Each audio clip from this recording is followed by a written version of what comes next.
Be your own pass.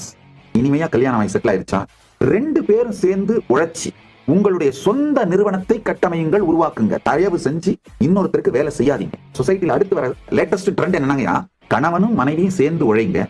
நீங்க உங்களுடைய சொந்தமான வருமானத்திற்கான சகலவிதமான அமைப்பை உருவாக்கிக்கோங்க. சில பேர் கேட்டிருக்கீங்க, நாம மத்தவங்களுக்கு வேலை கொடுத்தா அப்ப அவங்களுக்கு நாம அநீதி இழைக்கிற மாதிரி இல்லையா? நான் சொல்றதை கேட்டு எல்லாரும் புத்திசாலியா மாறி சுய தொழில் சுயமான நிறுவனத்தை உருவாக்க அளவுக்கு தைரியமா வந்துட மாட்டாங்க. அந்த மாதிரி வராதவங்க மத்தவங்களுக்கு தான் வேலை செஞ்சாகணும். சொல்றதை கேட்கறவங்க புத்திசாலியா இருக்கவங்க தெரிஞ்சு தெளிச்சுக்கோங்க, உங்களை காப்பாத்திக்கோங்க, அவ்வளவுதான். மற்றொருவருக்கு வேலை செய்யாம உங்க வாழ்க்கையை நீங்களே உழைச்சி நீங்களே கட்டமைச்சு உங்க பொருளாதாரத்தை நீங்க சம்பாதிக்கிற மாதிரி நிறுவனங்களை வாழ்க்கை அமைச்சிட்டீங்கன்னா அப்ப என்ன ஆகுனாங்கயா, நம்ம உயிர் முதிர்ச்சி அடை. இது முதிர்ச்சி அடையும் போது ஏற்படுகின்ற பலனை நீங்களே அனுபவிக்கணுங்கயா. நீங்க யாருக்கு வேலை செய்றீங்களோ அவன் அனுபவிச்சுட்டு இருப்பான்.